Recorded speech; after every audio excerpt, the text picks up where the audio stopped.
I, JVN Pooja Jangel from Fine Arts Department, delivering this video lecture on 19 September 2023 on the topic Mauryan period।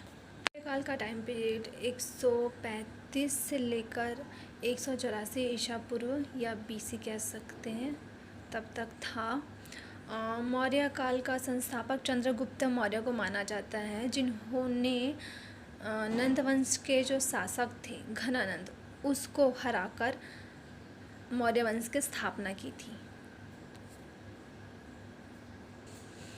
नंद वंश के समय से ही जैन तीर्थंकरों की मूर्तियां बननी शुरू हो गई थी, जिसका प्रमाण मिलता है। और द्वंद्वी मूर्तियों की जो परंपरा है मौर्य काल में, जिसमें इमारत, स्तूप और जो स्तंभ हैं वो बनने स्टार्ट हो गए थे। मौर्य काल में चंद्रगुप्त मौर्य के बाद जो उसके पुत्र हुए, जो उनके उत्तराधिकारी थे, उनका नाम बिंदुसार था। और चंद्रगुप्त मौर्य जो थे वो जैन धर्म को मानने वाले थे। आगे चलकर उसके जो पुत्र थे वो उनके उत्तराधिकारी बने और उनके शासन को आगे उन्होंने बढ़ाया, जिसको अमित्र घाट के नाम से भी जाना जाता है। वायु पुराण में इसे भद्रसेन और जैन ग्रंथों में इसे सिंहसेन भी कहा गया। कलात्मक दृष्टिकोण से देखा जाए तो बिंदुसार के जो पुत्र थे अशोक, उनका जो शासन काल था वो सर्वाधिक महत्वपूर्ण था, क्योंकि उन्होंने अपने टाइम पे बड़ी बड़ी इमारत और स्तंभों का निर्माण करवाया था। साथ उन्होंने स्तूपों का भी निर्माण कराया जगह जगह पे, और पूरे भारतवर्ष पर स्तंभों का निर्माण करवाया था। अशोक का टाइम पीरियड 272 से लेके 232 ईसा पूर्व या बीसी है। अशोक बौद्ध धर्म का अनुयायी था। इन्होंने बौद्ध धर्म को अपने शासन काल के 14 वर्ष कलिंग विजय के उपरांत अपनाया था। भारत में शिलालेखों का जो प्रचलन है वो अशोक के द्वारा ही किया गया था। इन शिलालेखों में ब्राह्मी, खरोष्टी, अरमाइक और ग्रीक लिपियों का प्रयोग हुआ है। अलग अलग लिपियों का जो स्थान है वो ब्राह्मी लिपि का जो शिलालेख है वो भारत में मिला है। इसके अलावा ग्रीक और अरमाइक लिपि का जो प्रयोग है वो अफ़गानिस्तान में हुआ है, और जो खरोष्टी लिपि का जो उपयोग है वो पाकिस्तान में हुआ है। तो हम बात करते हैं मौर्यकालीन जो इम्पॉर्टेंट या महत्वपूर्ण जो चीज़ें या इमारतें, स्तंभ और स्तूप जो बनाई गई है उसके बारे में हम बात करते हैं। तो सबसे पहले हम बात करेंगे स्तंभ के बारे में। सारनाथ का स्तंभ जो अशोककालीन सबसे सर्वश्रेष्ठ नमूना है, जो पत्थर से बना हुआ है। इसके शीर्ष पर 4 सिंह जो हैं वो आपस में टिके हुए बैठे हुए हैं। इसके शिखर या ऊपर का जो भाग है वो इतना सुंदर और आकर्षक है कि इसे गणतंत्र भारत के चिन्ह का गौरव प्राप्त है। शेर के ऊपर या सिंह के ऊपर जो एक धर्म चक्र हुआ करता था, जिसका व्यास 2.9 है, जो अब टूट चुका है। स्तंभ जो है वो प्रायः चुनार बलुआ पत्थर से बनाए गए हैं, और इसका जो साइज़ है वो 35 से 50 फीट तक का है, और इसका जो वज़न है वो 50 टन तक का बनाया गया है, और जिसमें बहुत सारी लिपियों का उपयोग किया गया है।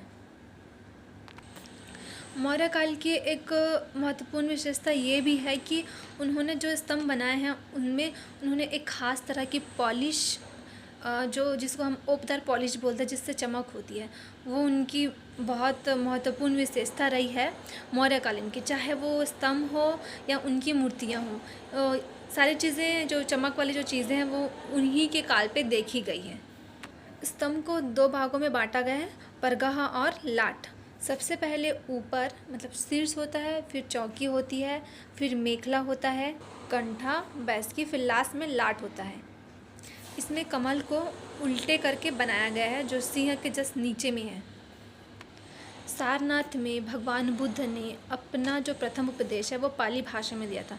इसके उपलक्ष्य में अशोक ने 242 ईसा पूर्व एक स्तंभ का निर्माण करवाया था। सारनाथ का प्राचीन नाम ऋषिपलन और मिगदाव था।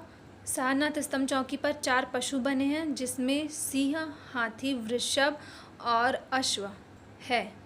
इन जानवरों के बीच बीच में चक्र बनी हुई है, जिन चक्रों में 24 तिल्लियाँ हुई हैं, 24 तिल्लियों की संख्या है।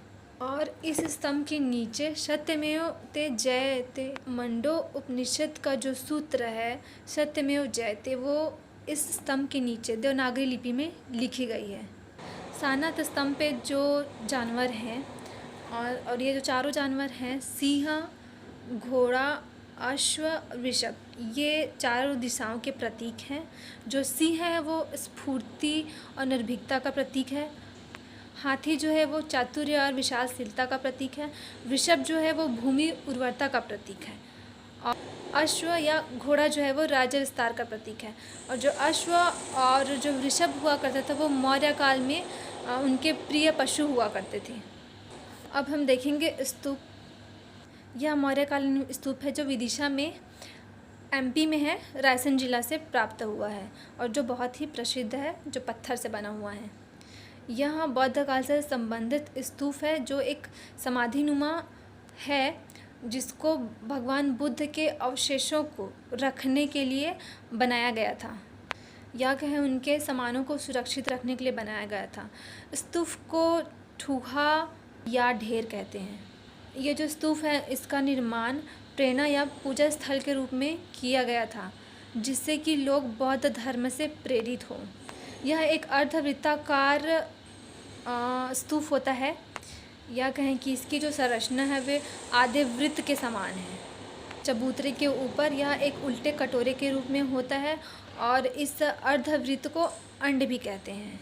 के शीर्ष पर हर्मिका नामक स्थान होता है, जहाँ पर बुद्ध या उनके शिष्यों की जो अवशेष है उनको सुरक्षित रखा जाता है और इस स्थान को बहुत ही पवित्र माना जाता है।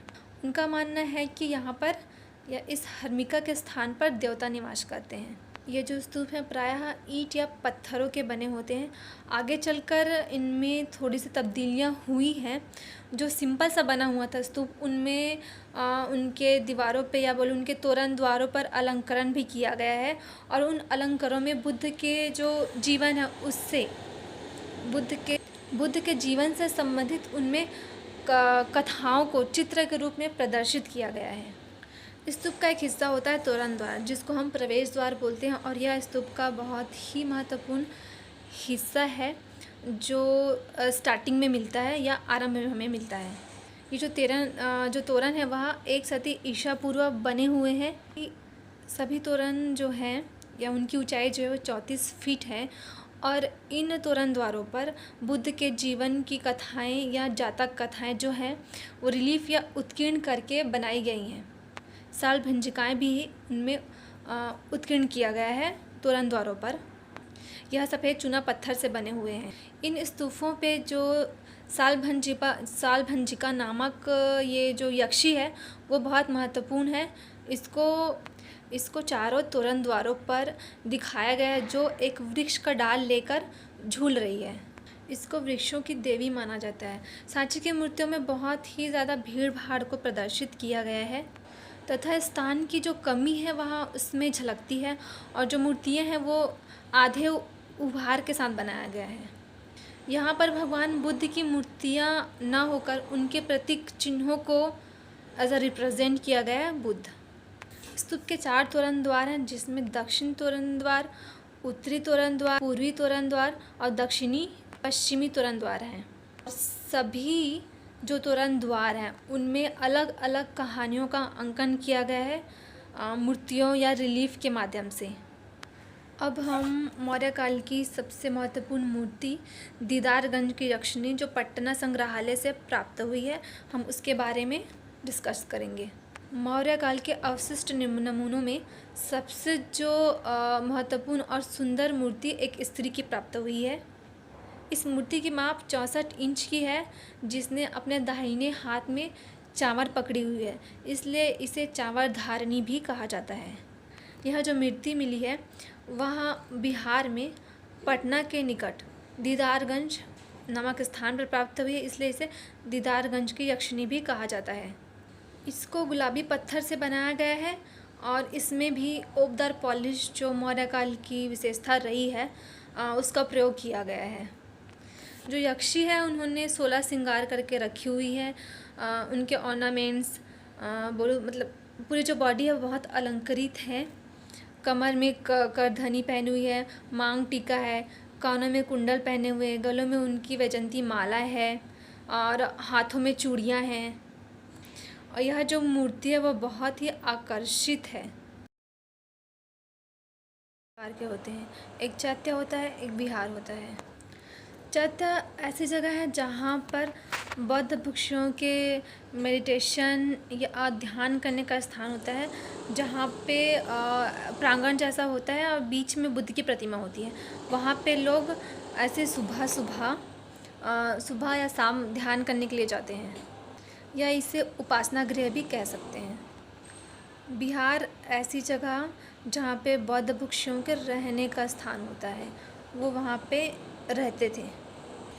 स्तूपों का जो अलंकरण है और जो उनका और अच्छी तरह से डेवलपमेंट जो हुआ है वो शुंग काल में हुआ है।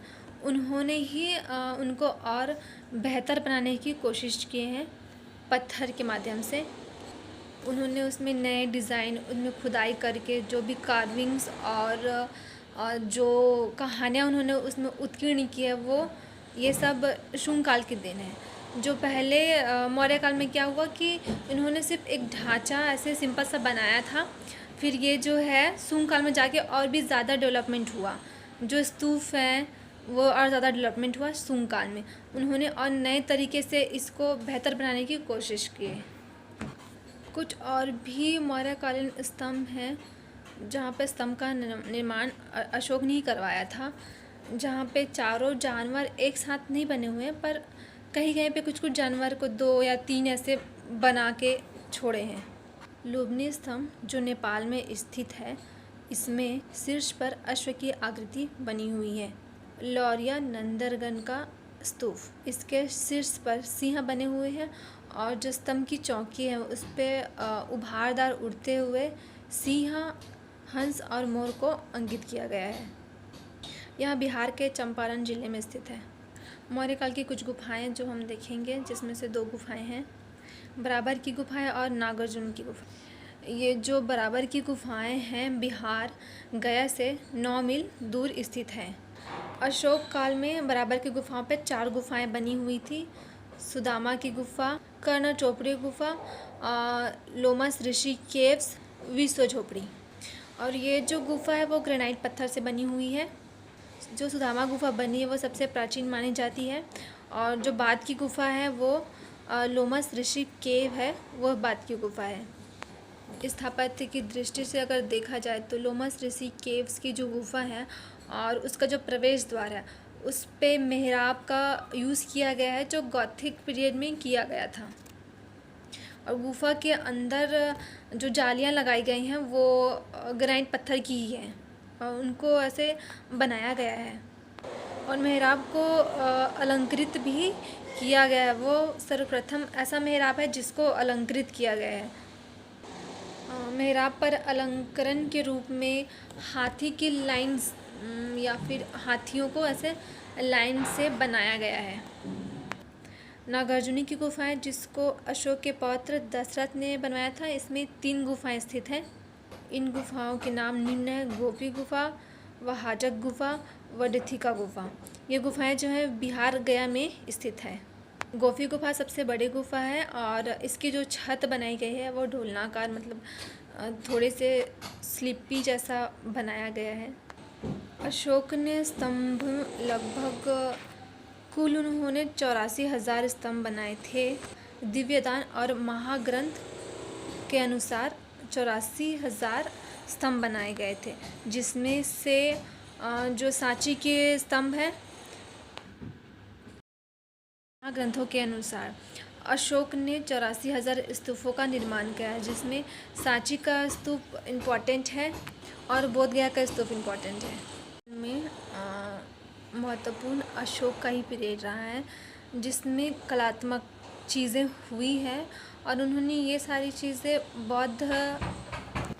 उनका मेन मोटिव था बौद्ध धर्म का प्रचार प्रसार पूरे भारत में, और भारत से भी बाहर उन्होंने श्रीलंका, अपनी बेटी अपने पुत्र और पुत्री लोग बुद्ध के बारे में जान सके, इसलिए उन्होंने अपने शिलालेखों पर, स्तंभों पर उनके जीवन से संबंधित घटनाओं को, उनकी माता ने जो सपने देखे थे उन्हें, उनकी जातक कथाओं को, जहाँ पे वो जो जातक कथाएं हैं उसमें बुद्ध के जो अवतार हैं अलग अलग, उनके बारे में बताया गया है। ज़्यादा से ज़्यादा लोग बुद्ध के जीवन के बारे में जान सके, इसलिए उन्होंने बुद्ध से संबंधित चीज़ों को, उनके जीवन को अपनी कलाकृतियों में भी समाहित किया है या उत्कीर्ण करवाया है या लेखों के रूप में लिखवाया है।